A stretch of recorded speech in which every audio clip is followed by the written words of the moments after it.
twisty wit. We're going to talk a little bit about short, sweet art projects. On my website, I have freeonlineartclasses.com. I have a whole section of these short art projects that are lots of fun and take 20 minutes to an hour to at the most an hour and a half. Great for kids, great for anybody who just wants to experiment with creating something a certain way with a certain material. And there's a big variety of them on my website. I'm going to talk a little bit about one of the projects that I have done recently with a class, and we had a lot of fun. And it's working with oil pastels and working on a sketchbook page like this, which I've done, and masked this off with blue masking tape, because I find that many times if the project turns out well, you have it nicely taped off so that you have a hard edge, and it would make it nice for matting and framing if you wanted to do that. I also have a lot of oil pastels. You just really don't need any more than a set of 12 oil pastels to do this exercise. So you need a sketchbook, you need some oil pastels, not crayons. They just really don't work the same way. Get yourself a nice set of oil pastels. Okay, basically when we had the class, we chose just one object, a very, very simple shape to work with, and in this case I have a nice vase that I'm going to use to demonstrate. So I have my paper set up on an easel, and I have my pastels here. I have quite a few. I've collected quite a few over the years. Like I say, you really only need 12. You don't need all these, unless you really love them like I do, and then over the years you may want to collect that. So the nice thing about this short, sweet project is that it teaches you a little about light and shadow in a very, very basic, fun way. If you haven't done a lot of drawing, don't have a lot of drawing skills, this is still a fun way of working. And I always say, like, try to be as accurate as you can, but don't worry about it too much. We're just working very basically and quickly. Main thing is to get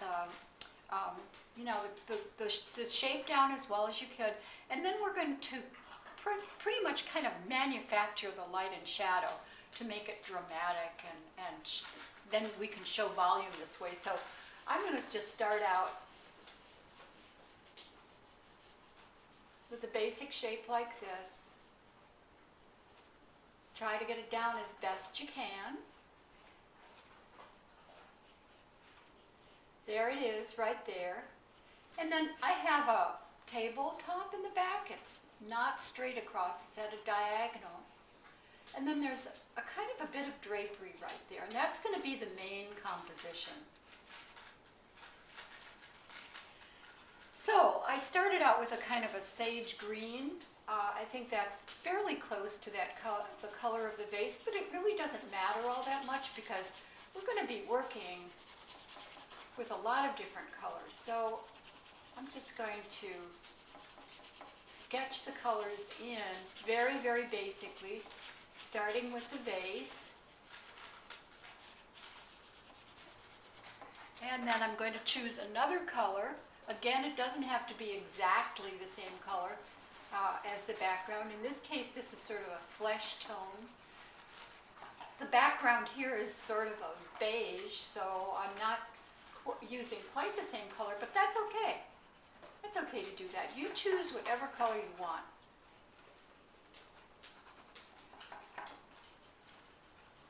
Okay, there's the background. I think for the tabletop, I might choose a kind of a brown. Again, the tabletop is sort of an amber color. I'm just going to do it in a light brown because that's what I want to do.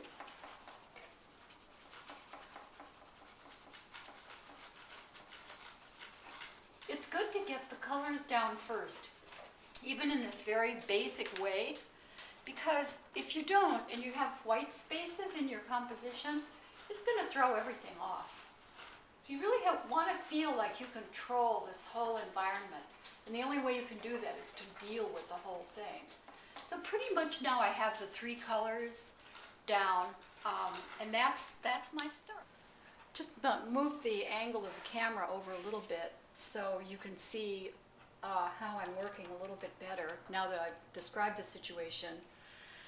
Now I'm just going to proceed and build up the colors. So this is something that's a lot of fun to do with oil pastels. You can overlay the colors until you get a very, very rich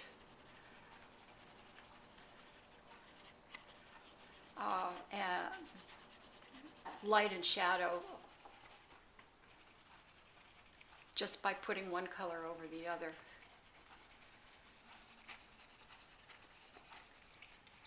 Start out adding yellow like this. This can work with any color. In this case, I'm just choosing these right off the top of my head. And I'm thinking that I would like, let's see, maybe a kind of a green here for the base. And I think here's where the light and shadow comes in, and this is what we did in the class. I said choose one side to have the light on it and one side to have the shadow on it, just very simply. You're going to have to kind of look away from your subject matter because that vase is all full of different kinds of shadows and you could get really confused. So we're going to manufacture this kind of situation of having the shadow on this side. And this is a nice exercise to do a study like this because it teaches you how light and shadow works a little bit, especially if you haven't ever drawn before or have done very little drawing. You can see already that just by using a darker color here and a lighter color here, that you have an indication of light and shadow. It's pretty easy. I think I'm going to take a blue down here for the shadow. If the light's coming from this angle, then the shadow is going to be over here, isn't it?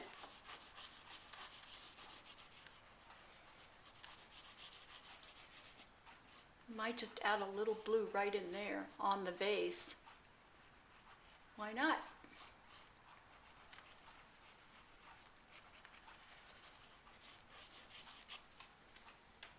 And then I think I'm going to emphasize the light over here by adding a little yellow to this light green. So it looks more like it's illuminated.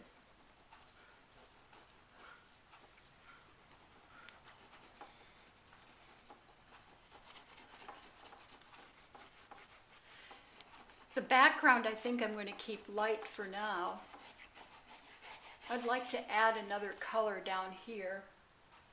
And I think I'm going to add purple. Now this doesn't exist in what I see out here, but that's okay. I'm the artist. I could change it around any way I want to, and so can you.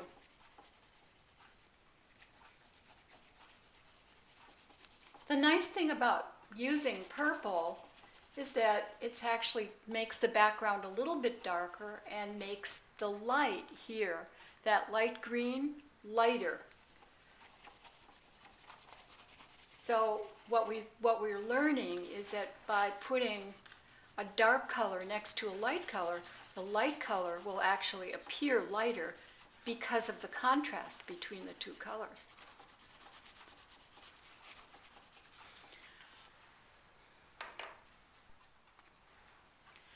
Now remember, we're doing a short, sweet art project, so we can't take a whole lot of time. We have to work fairly quickly.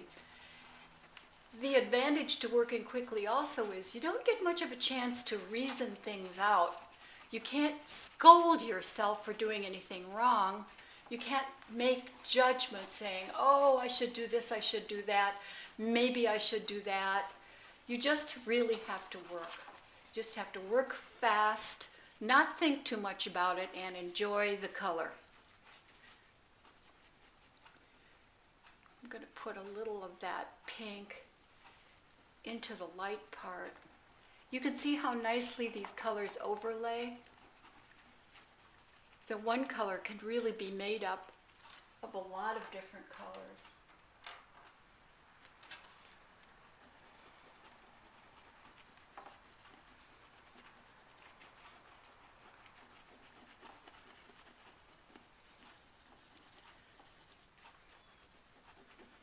May make that a little darker over there.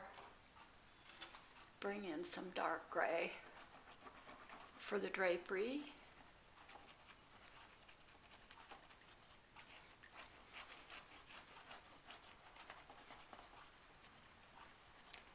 There's other videos that I have that will show you how to develop a drawing accurately and how to finish it with a lot of detail. In this particular case, however, because we're just quickly sketching, that's not our purpose here. It's just to get acquainted with oil pastels, show you how the colors can overlap, experiment with that, and how to make light and dark, and give the illusion of shadow.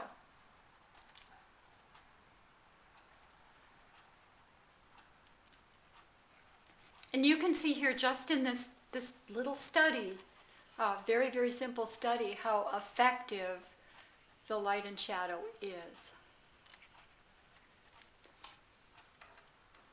I'm going to put a little blue in here to make it even darker.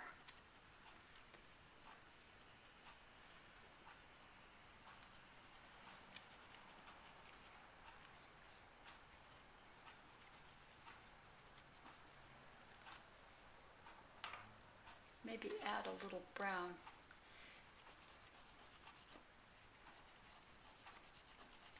Feel free to just put any color down. You can't lose on this, actually. And it's a good way to find out how the colors blend.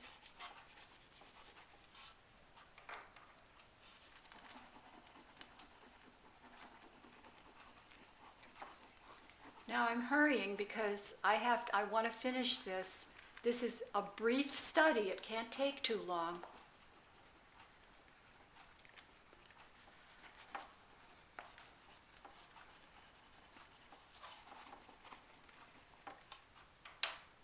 Finish up the edges here a little bit. Bring in just a little bit of blue over here. And I think I'm going to emphasize the blue here a little bit too, to make the shading a little more dramatic.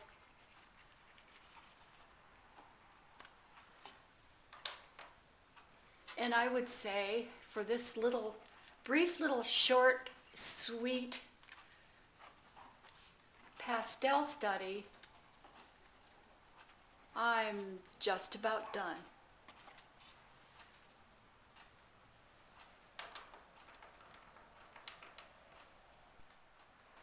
Okay, I've taken the masking tape off, so you can see how now this, even for a rough little colorful sketch that this is, if I wanted to matte and frame it, I'd have a nice little finish on it, and I just wanted you to see, give you a little more detail of how the colors are integrated and how they produce the effect of light and dark in a quick little study.